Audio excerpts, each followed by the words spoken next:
Okay. Well, now we're ready to start putting everything into the case. I did a little bit of modification on the case here.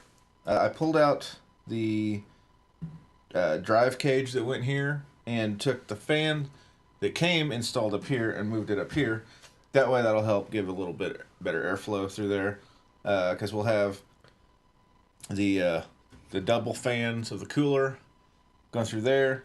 I'm probably going to put another exhaust up top and at least one more on the side, I hope. So we'll have lots of good airflow through here. But first we're going to install the fan. One thing I like about this case is it comes with a dust filter for down under the power supply. So that's cool. Of course, I think most of them are going that way now. So this is easy sauce here. So let's just throw this thing in and get it mounted. No.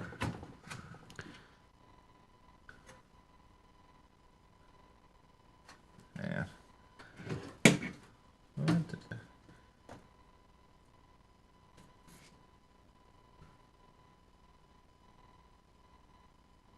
Huh.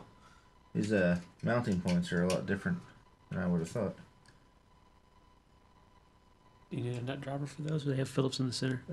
They've got Phillips. Okay. So, of all the things that I've done with computers, power supplies and RAM are the two things I've probably installed the most. So, How many watts is this? 750. That's why it says 750 right there. Yeah. Man, I spent a lot of time figuring out what size power supply I wanted because, I mean, I didn't want too much or it just wasted electricity. But at the same time, I gotta have enough to power everything. And when I settled on that GeForce video card, it said that it needed a minimum of 600 watts. And at the time, I had a 600. I had the 600 watt version of this listed as what I was going to get. And I thought, well, okay. And I did a little bit of research and asking around on the Build a PC subreddit. Which, by the way, if you're going to build a computer, spend some time there. You will learn so much from those people. But you know, they said that they always, the companies always say a minimum of, let's say, 600 watts, because some of the lower end power supplies won't actually put out what they say. Oh. And so they actually overrate what they... That reminds me of audio amplifiers for cars.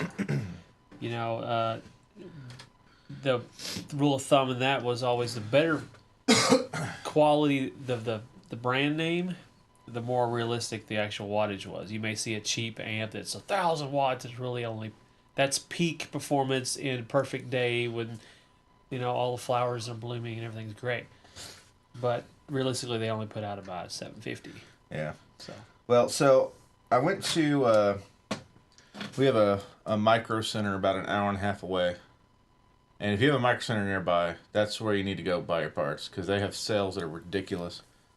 And the processor, the processor, you can't see it anymore because it's all covered up and not on camera.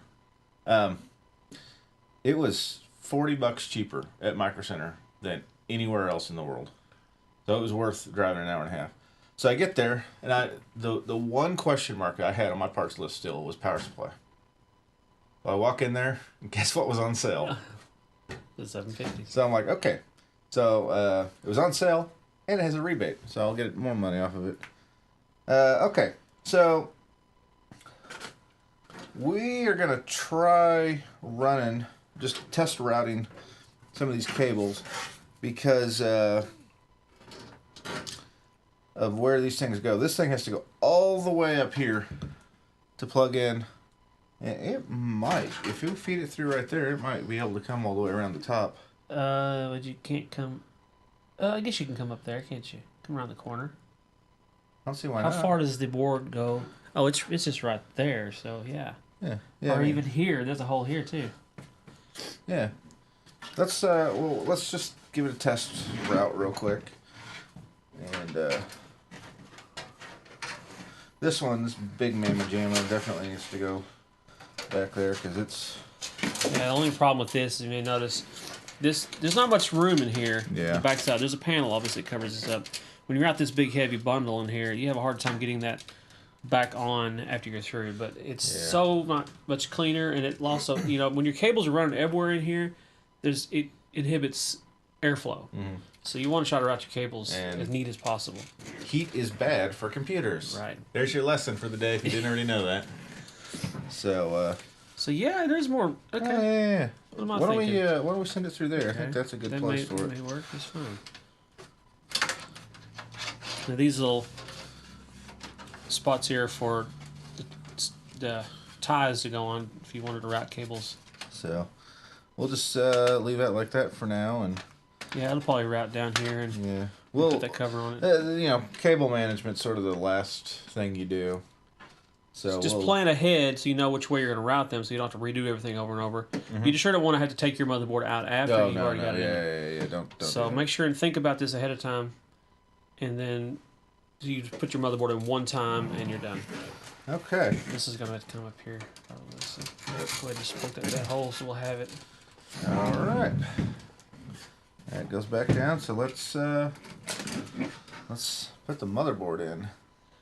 So now, just so you know, there's two main different kinds of sizes of motherboards. You got the ATX and the micro ATX, and your case may be configured to use both. This one, luckily, they already put the standoffs in for the regular ATX size what we're using. So, but you might want to check that with your manual of your case because all are different. Yeah, and I've watched a lot of videos about putting computers together the last couple of weeks.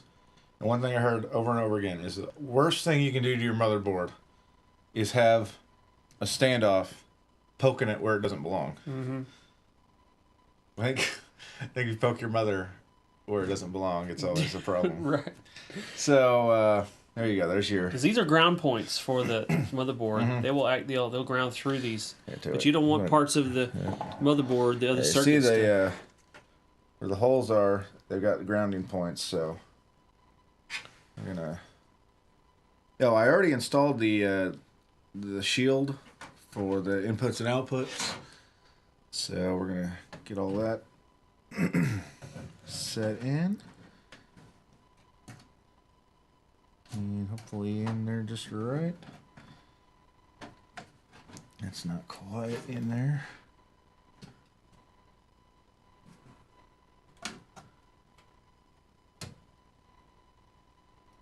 Come on.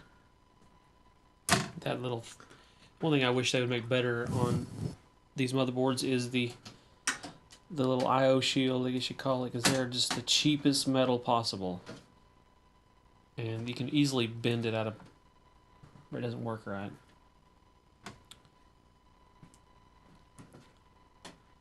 Okay, just about got that, but those standoffs aren't lining up right. You gotta go that way a little further. Which way? This way. Yeah. This is not quite in there. Yeah. Here, let's pull this out for a second. That thing. Did it pop? It popped loose. Yeah, the quality of that shield is definitely not where I would like it to be. I've never seen one any better. I mean, maybe somebody makes them, but there, it wasn't all the way in. That's your problem. There's your problem. All right.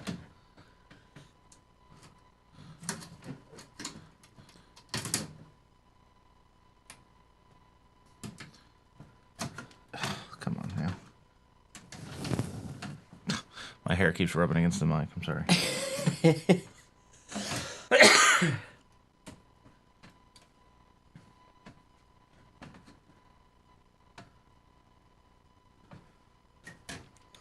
We're just almost there. See, they have little springs on them, so it's going to need a little bit of tension. You're going to have to push it against it probably and put one screw in over here. Yeah. We're lined up over here. That's it. Alright. There are 2 types of screws in this bag. Let me go down just a tiny bit. They look identical.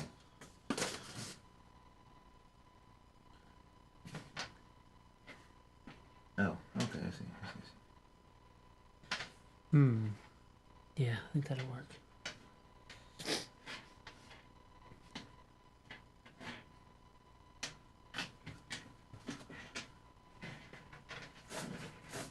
Okay. So these are not the right ones. Yeah, those are for drives, I think. Yeah, where? Short screws. Okay, so. Alright, I think we're going to start right down here.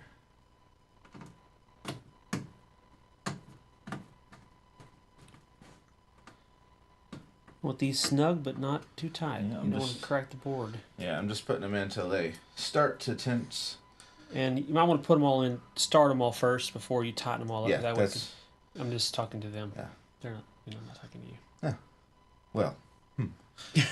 So, I'm also going to kind of weave my way around too.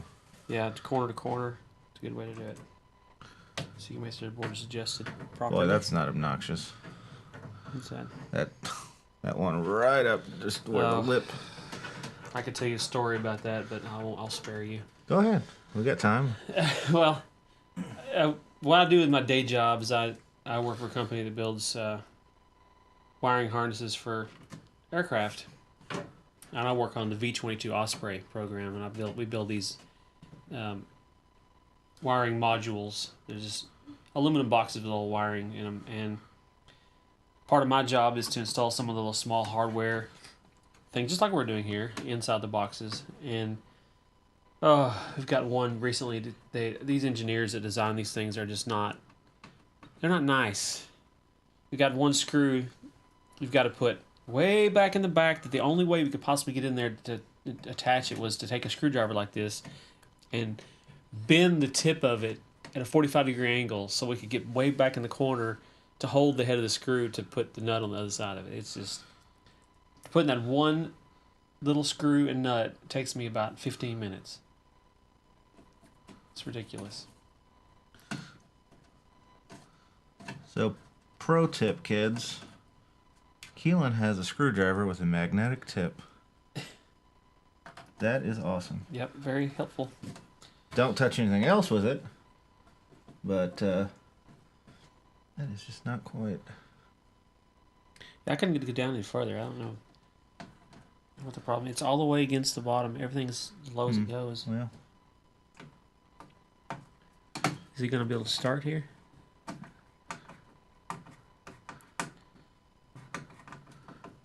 okay, is that one? Okay, 3 more. One there. One up there.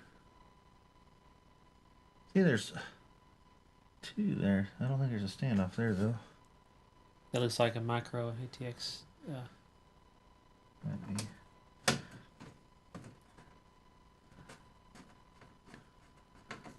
Okay.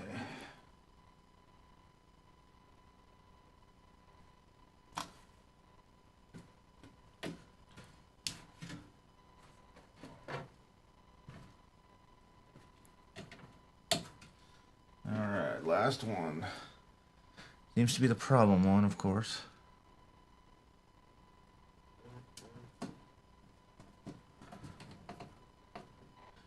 Well, it's got a lot of torque on it. Cross-threading, isn't it?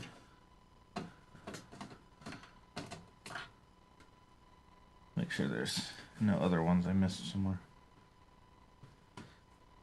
Of course, I'm wondering, is it really going to matter if that one isn't in there? No, it's not going to matter. It's not going to go any lower either. Okay. Alright. Well, I'm just going to give these a snug tighten. Nothing Nothing too much.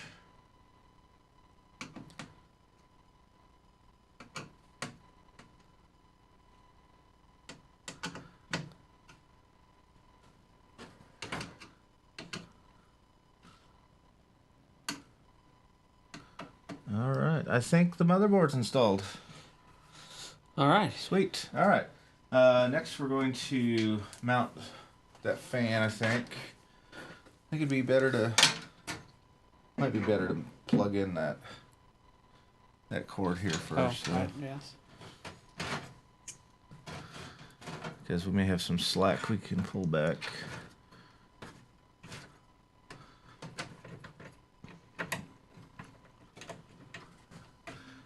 All right.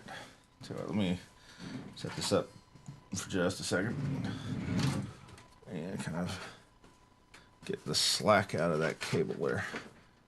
Okay. All right. So,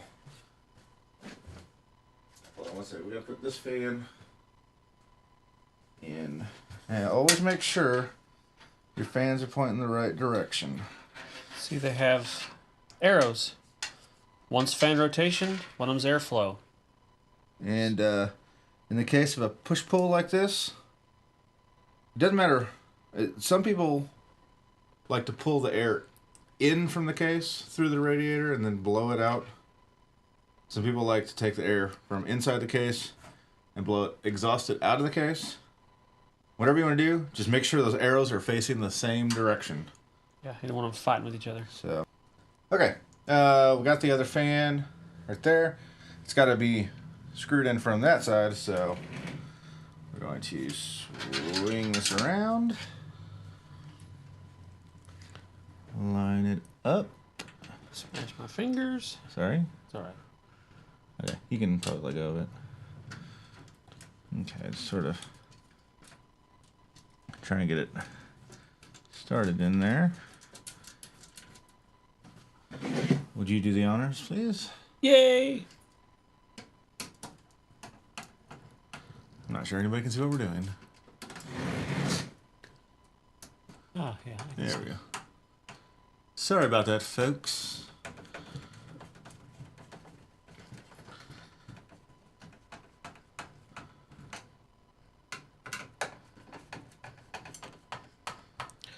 You don't want these really loose because this is going to cause vibration every time Yeah. you don't loosen themselves off. But Yeah, these have washers on the outside that help prevent some of the vibration. let's see. All right. I'm gonna snap a quick picture here real quick.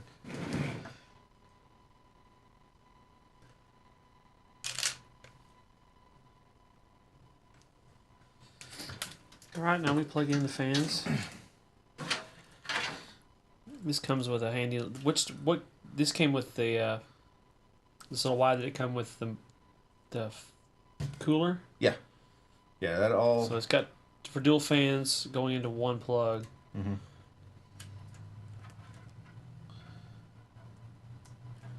And we're just plugging it into the. There's two kind of fan power headers.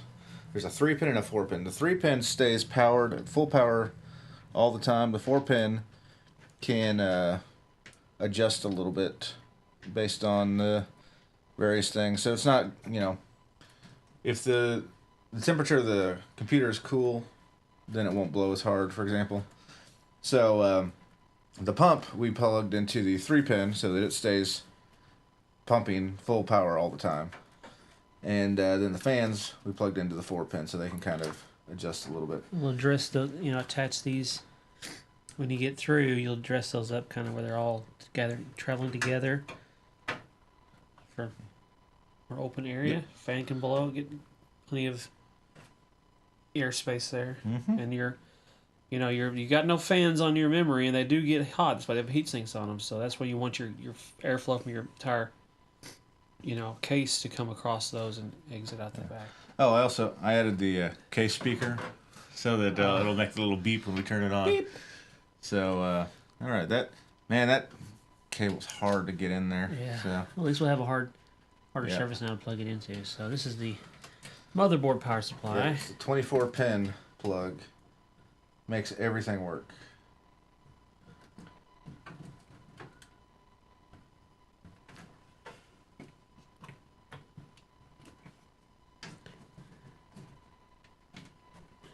Can't tell if I'm in there or not.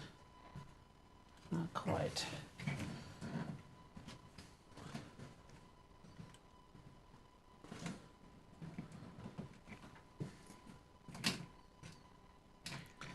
Yeah, you definitely want to make sure it's making full contact because you certainly don't want it to short.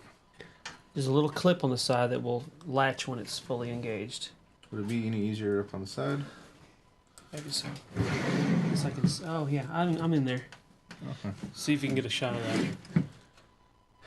See the plug here. And we'll be able to pull that excess cable out somewhere. Maybe better to kind of push it in a little bit like that. Just have a little bit of the cable coming through, so we can keep it flat on the back. Right.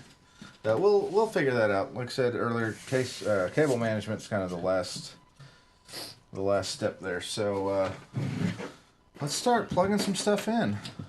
So got all these plugs off of the top of the case here.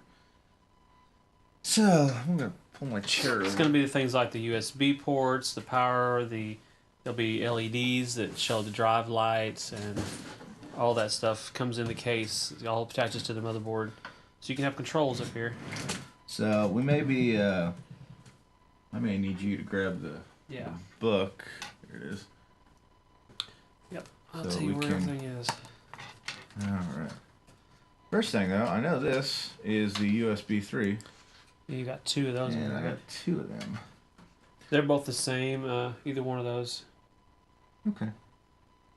Well, I'm wondering if, let's say in the future I needed to plug something in, I would think it would be easier to get access to the back one.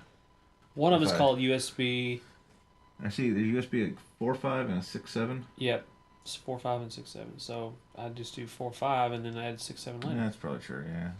Which one they are? Okay. Can you tell the difference in the two? Have you see the label on them? Right? I'm just trying to figure out which way it goes in here. So the pin is missing right there. So.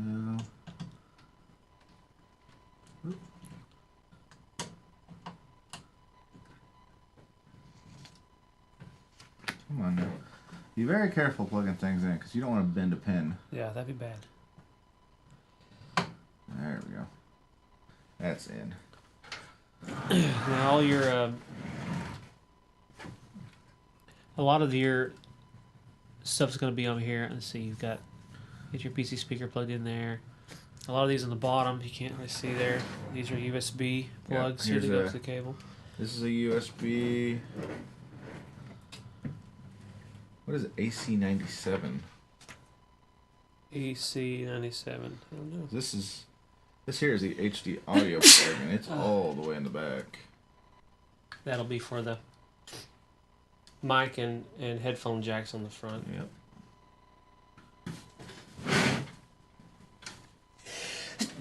Oh, excuse me. There. Wish there was a better way to plug that in, but you gotta go where you gotta go.